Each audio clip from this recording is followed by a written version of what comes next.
One day, I discovered I am without home. Hundreds were forced out of the Glenbrook apartments in Boise last fall. The experience left those tenants confused and frustrated. Many refugees were among those told to leave their homes, given 30 days notice to find a new place to live in a city they were still unfamiliar with. It was because the property owners were going to remodel the apartment complex and raise rent by hundreds of dollars. But we found out today those plans were just halted by the city of Boise. Morgan Boyson joins us live at Glenbrook Apartments to tell us why.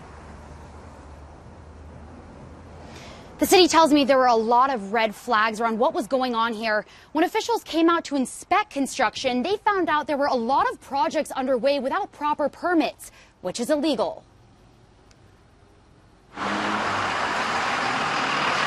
From fixing outdoor staircases to working on plumbing fixtures, all of which would require permitting. Several of which the city says didn't have permits. They weren't legally allowed to continue work on them without permits.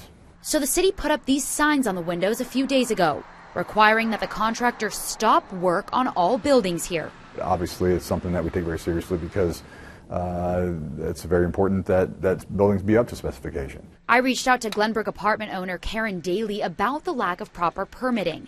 She said she did not want to talk about it and hung up the phone. Could they get fined for this?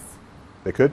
I also tried getting a hold of Verity Property Management, who controls the complex, but haven't heard back. They get a very bad reputation. I will not thinking to rent from them again. Former Glenbrook tenant and Iraqi refugee Tamara Aldanon says being forced out of their home very sad. Was traumatic for her and her family. It is like a mess in my mind. I'm new at this country. She didn't know what a notice to vacate meant or why she was being told to leave the apartment after only a year. It looked like I've been a refugee twice. When I told her that the city says her former apartment complex is being remodeled and redesigned without proper permitting, unbelievable. She said she's relieved to be where she is now.